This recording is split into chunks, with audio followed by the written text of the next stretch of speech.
Assalamualaikum warahmatullahi wabarakatuh, Bapak dan Ibu yang terhormat.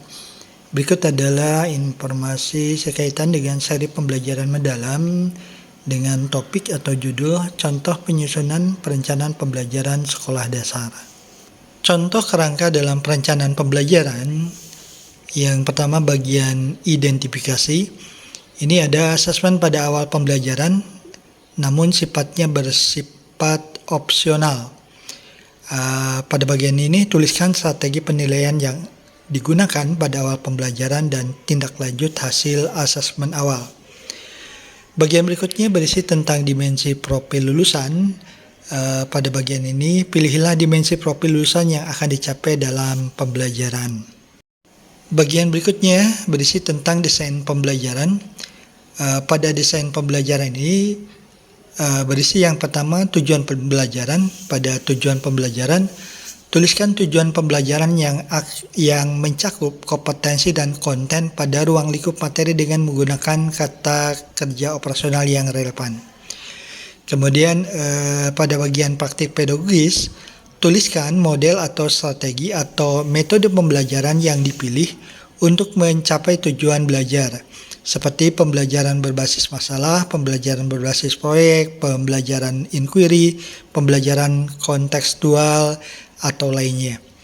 Kemudian pada bagian kemitraan pembelajaran, ini juga bisa bersifat opsional. Tuliskan kegiatan kemitraan atau kolaborasi dalam dan atau luar lingkup sekolah, seperti kemitraan antar guru lintas mata pelajaran, antar murid lintas kelas, antar guru lintas sekolah, orang tua, komunitas, tokoh masyarakat, dunia usaha dan dunia industri, dunia kerja, institusi atau mitra profesional lainnya. Kemudian berikutnya berisi tentang lingkungan pembelajaran. Tuliskan lingkungan pembelajaran yang ingin dikembangkan dalam budaya belajar, ruang fisik dan atau ruang virtual. Budaya belajar dikembangkan agar tercipta iklim belajar yang aman, nyaman, dan saling memuliakan. Contoh, memberikan kesempatan kepada siswa untuk menyampaikan pendapatnya dalam ruang kelas dan forum diskusi pada platform daring atau ruang virtual bersifat dan ruang visual yang nanti bersifat opsional. Bagian berikutnya pada desain pembelajaran berisi tentang pemanfaatan digital. Ini juga bersifat opsional. Pada bagian ini tuliskan pemanfaatan teknologi digital untuk menciptakan pembelajaran yang interaktif, kolaboratif, dan kontekstual. Contoh video pembelajaran, platform pembelajaran, perpustakaan digital, forum diskusi daring, aplikasi penilaian, dan sebagainya. Berikutnya berisi tentang pengalaman belajar yang berisi langkah-langkah pembelajaran. Pada tahap ini, murid aktif terlibat dalam pengalaman belajar, memahami, mengaplikasi, dan merefleksi dalam suasana yang saling memuliakan. Pendidik menerapkan prinsip pembelajaran berkesadaran, bermakna, menyenangkan untuk mencapai tujuan pembelajaran. Pengalaman belajar dapat dilaksanakan dalam beberapa kali pertemuan. Untuk tahapan memahami, pada tahapan memahami ini tuliskan prinsip pembelajaran yang digunakan kesadaran, bermakna, dan atau menggembirakan. Tuliskan kegiatan pembelajaran yang memfasilitasi murid untuk terlibat aktif mengkonstruksi pengetahuan agar dapat memahami agar dapat memahami secara mendalam konsep atau materi dari berbagai sumber dan konteks. Pengetahuan pada fase ini terdiri dari pengetahuan esensial, pengetahuan aplikatif, dan pengetahuan nilai dan karakter. Kemudian berikutnya pada tahapan mengaplikasi, tuliskan prinsip pembelajaran yang digunakan berkesadaran, bermakna, dan atau menggembirakan. Pada bagian ini tuliskan kegiatan yang mengondisikan pengalaman belajar yang menunjukkan aktivitas murid mengaplikasi pemahaman secara kontekstual atau kehidupan nyata atau kehidupan dan atau penghidupan. Proses mengaplikasi ini merupakan bagian dari pendalaman pengetahuan untuk menghasilkan pengembangan kompetensi. Nah, berikutnya pada bagian refleksi, tuliskan prinsip pembelajaran yang digunakan, yaitu berkesadaran, bermakna, dan atau menggembirakan. Pada bagian ini tuliskan kegiatan yang mampu memfasilitasi murid mengevaluasi dan memaknai proses serta hasil dari tindakan atau praktik nyata yang telah mereka lakukan dan menentukan tindak lanjut ke depan. Kemudian mengolah proses belajarnya secara mandiri dengan meneruskan dan mengembangkan strategi belajar yang berhasil dan memperbaiki yang belum berhasil dengan tetap meningkatkan motivasi belajar dan kepercayaan diri. Pada bagian asesmen, tuliskan teknik dan instrumen penilaian yang digunakan pada proses dan akhir pembelajaran. Asesmen dalam pembelajaran mendalam dilaksanakan melalui asesmen sebagai pembelajaran atau assessment as learning yang menekankan pada penilaian diri dan penilaian sejabat. Asesmen untuk pembelajaran, assessment for learning yang menekankan pada umpan balik, dan asesmen hasil pembelajaran atau assessment of learning yang menekankan pada pencapaian dan tindak lanjut dengan mempertimbangkan karakteristik murid. Contoh, penilaian sejabat, penilaian diri, penilaian proyek, penilaian produk, observasi, portofolio, penilaian berbasis kelas, penilaian kinerja, tes tertulis, tes lisan, atau yang lainnya. Berikut adalah contoh dokumen perencanaan pembelajaran atau PP Sekolah Dasar. Perencanaan pembelajaran ini bertemakan menjadi reporter cilik hasil analisis teks eksplanasi sederhana tentang perubahan iklim dengan efektif dan santun. Mata pelajarannya mata pelajaran Bahasa Indonesia, fase dan kelasnya, fase C kelas 5, kemudian alokasi waktunya 15 jam pelajaran atau 5 kali 3 kali 35 menit. Di bagian identifikasi, di situ disebutkan murid memiliki pengetahuan berbagai tipe teks eksplanasi sederhana atau teks non-fiksi. Murid memiliki pengetahuan dasar yang bervariasi mengenai isu-isu lingkungan, perlu memiliki kesadaran perannya terhadap pencegah perubahan iklim, menunjukkan minat tinggi dalam kegiatan proyek. Dimensi profil lulusannya yang akan dicapai yaitu dimensi penalaran kritis, kreativitas, kolaborasi, dan komunikasi.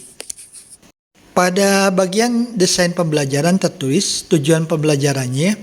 Pertama, menganalisis informasi dalam teks eksplanasi sederhana atau teks non-fiksi yang berwujud teks visual dan atau audiovisual. Kedua, mempresentasikan gagasan dari teks eksplanasi sederhana dengan efektif dan santun. Pada praktik pedagogik dituliskan, pendidik menggunakan pembelajaran berbasis proyek dengan multi metode seperti diskusi, sosiodrama, berkelompok, dan reportase. Pembelajaran juga menggunakan prinsip berkesadaran, bermakna, dan menggembirakan. Selain itu, pembelajaran dilakukan melalui pengalaman belajar memahami, mengaplikasi, dan merefleksi sehingga murid belajar secara lebih mendalam. Mitra pembelajarannya yaitu komunitas peduli lingkungan, dinas lingkungan hidup, dan masyarakat sekitar sekolah. Lingkungan pembelajaran yang direncanakan yaitu pembelajaran dapat memanfaatkan lingkungan sekolah sebagai ruang fisik, penggunaan platform media sosial untuk menyajikan reportase hasil pembelajaran dan melatih literasi digital, budaya belajar yang dikembangkan mendorong partisipasi aktif, serta menumbuhkan rasa ingin tahu melalui diskusi, kerja tim, dan kolaborasi inquiry. Rencana pemanfaatan digitalnya yaitu perencanaannya memanfaatkan beragam aktivitas edukasi seperti Canva, Microsoft Office, dan lainnya. Pelaksanaannya pertemuan daring, video, perpustakaan daring. Kemudian asesmennya memungkinkan pemanfaatan beragam media sosial seperti Instagram, TikTok, YouTube, dan lain-lain untuk reportase berita. Bagian pengalaman belajar, langkah pembelajarannya dibagi menjadi beberapa pertemuan. Pada pertemuan pertama, murid dan pendidik membuka pembelajaran sesuai dengan kesepakatan dan mengawali dengan pembiasaan yang dapat menumbuhkan karakter. Berdoa sebelum kegiatan, saling menyapa, presensi, dan lainnya. Kedua, murid terlibat dalam kegiatan persepsi dan motivasi dengan mengaitkan tujuan pembelajaran untuk menganalisis informasi dan mempresentasikan gagasan dalam teks eksplanasi sederhana atau teks non-fiksi yang berwujud teks visual dan atau audiovisual dengan tema perubahan iklim secara efektif dan santun. Alternatif pertanyaan pemantik sebagai asesmen awal. A. Pernahkah kalian melihat tayangan teks eksplanasi sederhana? B. Bentuk teks eksplanasi sederhana apa saja yang pernah kalian pirsa? C. Bagaimana cara kalian menemukan informasi dari sebuah teks? D. Pernahkah kalian memirsa berita tentang perubahan cuaca belakangan ini? E. Gagasan apa yang kalian dapat dari teks tersebut? F. Bagaimana pengaruhnya terhadap kehidupan sehari-hari? Ketiga, murid memirsa teks yang menunjukkan dampak perubahan lingkungan menggunakan alternatif tautan video seperti tautan yang dituliskan. Yang keempat, murid berdiskusi tentang konsep informasi dan gagasan pada teks di dalam teks eksplanasi sederhana, khususnya terkait tema perubahan lingkungan. Kegiatan yang kelimanya, murid menyimpulkan gagasan dan informasi yang didapat dari teks. Untuk pertemuan kedua, murid memirsa tayangan teks eksplanasi sederhana, teks non-fiksi tentang perubahan iklim yang disampaikan mitra pembelajaran, misalnya komunitas peduli lingkungan atau dinas lingkungan hidup. Selanjutnya, murid melakukan tanya jawab tentang informasi yang didapat dari tayangan.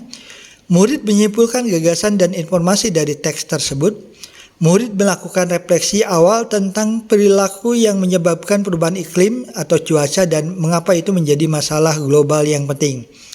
Selanjutnya, murid menyampaikan kembali informasi dari hasil refleksi awal yang telah didapat. Dan ini bisa menggunakan bantuan beragam platform digital. Rencana pertemuan ketiganya, langkah-langkah pembelajarannya.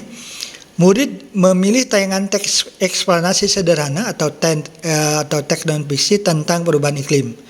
Murid berdiskusi untuk menemukan gagasan dan informasi dari teks tersebut, dan ini dapat menggunakan unsur 5W plus 1H atau teknik lain.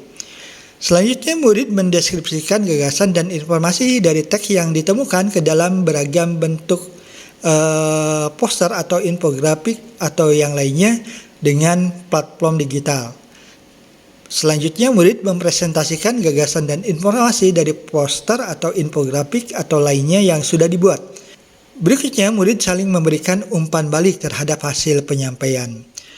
Untuk rencana kegiatan pada pertemuan keempat, murid mereview kembali informasi dan gagasan yang telah dideskripsikan dari teks eksplanasi sederhana atau teks non-fiksi tentang perubahan iklim. Berikutnya, murid membuat sketsa berita singkat berdasarkan informasi dan gagasan yang telah dideskripsikan dari teks eksplanasi sederhana atau teks non-fiksi tersebut dengan bahasa yang efektif dan santun. Selanjutnya, murid berlatih dan menyiapkan presentasi dalam bentuk reportase berita sesuai sketsa dengan bahasa yang efektif dan santun. Untuk rencana kegiatan pembelajaran pada pertemuan kelimanya, murid bermain peran sebagai reporter iklim untuk mempresentasikan gagasan dan informasi yang dideskripsikan kepada teman sekelas secara bergantian dengan efektif dan santun. Boleh menggunakan kostum sederhana dan alat peraga untuk membuat presentasi mereka lebih menarik dan interaktif. Murid saling memberikan umpan balik atas reportase yang ditampilkan. Murid berefleksi dan mengisi jurnal tentang perilaku positif yang dapat dilakukan untuk mencegah perubahan iklim berdasarkan informasi dan gagasan yang didapat dari teks eksplanasi sederhana. Selanjutnya, murid menyampaikan perasaannya terhadap pembelajaran dan melakukan refleksi bersama terkait hal yang sudah atau belum dikuasai atau dipahami, keunggulan yang harus mereka kuatkan untuk memperbaiki proses pembelajaran selanjutnya. Berikutnya, murid dan pendidik menutup pembelajaran dengan doa dan salam. Pada bagian asesmen ditulis direncanakan asesmen dan tindak lanjutnya. Asesmen awalnya, tanya jawab singkat tentang pemahaman awal terkait teks eksplanasi sederhana atau teks non-fiksi. cara menemukan informasi dan gagasan, dan cara mempresentasikan dalam bentuk reportase dengan efektif dan santun. Asesmen formatifnya pada proses pembelajaran menganalisis informasi dan gagasan dalam teks eksplanasi sederhana yang dipisah tentang perubahan iklim. Untuk asesmen sumatifnya pada akhir pembelajaran, yaitu mempresentasikan informasi dan gagasan dari teks eksplanasi sederhana yang dipisah tentang perubahan iklim dengan efektif dan santun. Kemudian rubrik yang digunakannya dengan kriteria. Yang pertama untuk tes formatif, yaitu menganalisis informasi dan gagasan dalam teks eksplanasi sederhana atau teks non-fiksi yang dipisah tentang perubahan iklim. Ini kriterianya memenuhi bila bisa mendeskripsikan dengan jelas dan tepat informasi dan gagasan dalam teks eksplanasi sederhana yang dipisah tentang perubahan iklim. Kriteria belum memenuhi bila murid belum bisa mendeskripsikan dengan jelas dan tepat informasi dan gagasan dalam teks eksplanasi sederhana yang dipisah tentang perubahan iklim. Untuk tes sumatif, mempresentasikan informasi dan gagasan dari teks eksplanasi sederhana yang dipisah tentang perubahan iklim dengan santun, logis, sistematis, efektif, dan kreatif. Ini memenuhi kriteria atau kriterianya memenuhi bila murid bisa menyampaikan kembali informasi dan gagasan dalam teks eksplanasi sederhana atau teks non-fiksi yang dipisah tentang perubahan iklim secara santun, logis, sistematis, efektif, dan kreatif. Belum memahami bila menyampaikan kembali informasi dan gagasan dalam teks eksplanasi sederhana atau teks non-fiksi yang dipisah tentang perubahan iklim dengan tidak akurat, secara tidak jelas, tidak lancar, dan sulit dipahami oleh pendengar. Untuk rencana tindak lanjutnya bagi siswa yang sudah memahami, yaitu praktik diskusi kelas dan melatih teman sekelas yang memerlukan bantuan. Bagi yang belum memahami atau bagi yang belum mencapai kriteria, berlatih memeriksa untuk menganalisis teks dan menyampaikan kembali dengan bimbingan. Bapak dan Ibu yang terhormat, demikian informasi sekaitan dengan contoh penyusunan perencanaan pembelajaran pada pembelajaran mendalam untuk sekolah dasar. Terima kasih atas perhatiannya. Mohon maaf bila ada salah dan keliru. Wassalamualaikum warahmatullahi wabarakatuh.